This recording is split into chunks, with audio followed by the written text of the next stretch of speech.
গত ১ জুন থেকে ৩০ জুন পর্যন্ত মালদায় বর্ষার বৃষ্টি হয়েছে মোট ২০৩ মিলিমিটার। আগামী দিনেও এবছর মালদায় বর্ষার ভালো বৃষ্টির সম্ভাবনা রয়েছে। হালকা থেকে মাঝারি বৃষ্টিপাতের সম্ভাবনা রয়েছে আগামী ৩ দিন। তবে বৃষ্টি হলেও বাতাসে আপেক্ষিক আর্দ্রতা বেশি থাকার কারণে অনুভূত হবে গরম। সোমবার এমনটাই জানালেন মালদা হাওয়া অফিসের অধিকর্তা তপন কুমার দাস। একটা লো প্রেশার এরিয়া তৈরি হয়েছে নর্থ ওয়েস্ট বে অফ বেঙ্গলের উপর। এই লো প্রেশার এরিয়া থাকার জন্য আপনার মনসুন ট্রাপ এখন ওই গঙ্গানগর মানে গুজরাট রাজস্থান, গঙ্গানগর, আগ্রা, প্রয়াগ, ডালটনগঞ্জ, বাঁকুড়া হয়ে মানে অবস্থান করছে মনসুন ট্রাপ যেটা।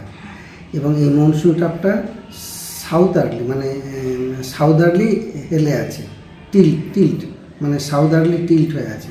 আর সাউদার্লি মনসুন ট্রাপ টিল্ট থাকা মানে ভালো বর্ষার সম্ভাবনা।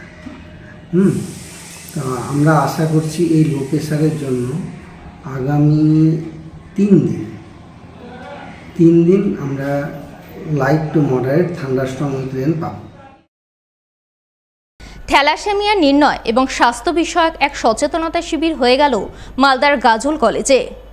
স্টুডেন্টস হেলথ হোম কমিটি এবং সেন্ট্রাল ডায়াগনস্টিক সেন্টার গাজলের উদ্যোগে এদিন এই শিবির অনুষ্ঠিত হয়। গাজল কলেজের গীতাঞ্জলি সেমিনার কক্ষে আয়োজিত এই শিবিরে গাজল ডক্টরস ফোরামের সদস্যরা চিকিৎসা পরিষেবা প্রদান করেন। কলেজ ছাত্রছাত্রীদের স্বাস্থ্য বিষয়ে সচেতন করেন তারা। সেই সঙ্গে ছাত্রছাত্রীদের বিনামূল্যে থ্যালাসেমিয়া নির্ণয়ের জন্য রক্ত পরীক্ষা করা হয়। সচেতনতা আমরা যে বিশেষ বলছিলেন টিআইসি স্যার গাজল কলেজ এবং ডক্টর তহিদুল ইসলাম স্যারের উদ্যোগে আমরা একটা থ্যালাসেমিয়া টেস্টিং যে ক্যাম্প আমরা করেছি।